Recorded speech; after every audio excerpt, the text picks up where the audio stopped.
আমাদের জমিয়াতের কর্মীরা যখন গাড়িতে করে আসছিল তখন আমাদেরকে ডাইরেক্ট বন্দুক দেখিয়েছে। ওয়াকাবের যে প্রত্যাহারের দাবি আপনারা কি জানাচ্ছেন সাধারণ সরকারকে, কি বলতে যাচ্ছেন?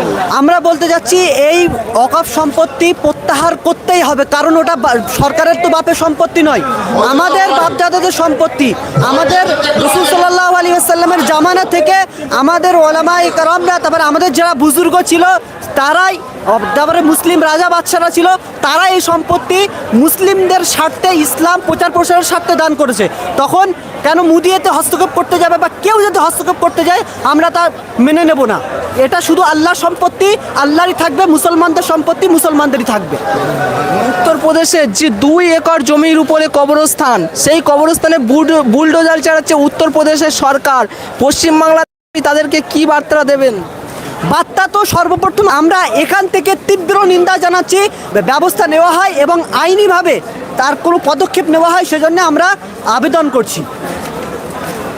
আর সাধারণ মানুষকে আপনারা কি বার্তা দেবেন যে এই জনসভায় আসার সময় কিভাবে ওনারা আসবে, সেই হিসাবে কিছু বলেন? কিছু জনসভায় যেরকমভাবে জমিয়াত সর্বক্ষণ সুস্থ সবলভাবে আপনার যাতে প্রশাসনের কোনো রকম সমস্যা না হয় সেইভাবেই যাতে আমাদের জনগণরা আসে, জমিয়াতের কর্মীরা আসে, সেই আবেদন করব। আর সবথেকে বড় ঘটনা আমাদের গড়পাই, অর্থাৎ সাঁতরাগাছির আগে এই গড়পাই আমাদের জমিয়াতের কর্মীরা যখন গাড়িতে করে আসছিল তখন হয়তো বিজেপির দালাল হবে বা যে কোনো একজনে হোক না কেন, সেই ব্যক্তি আমাদেরকে ডাইরেক্ট বন্দুক দেখিয়েছে। আমরা ফেসবুকে ভিডিও আপলোড হয়েছে, কড়াভাবে প্রতিবাদ জানিয়েছি।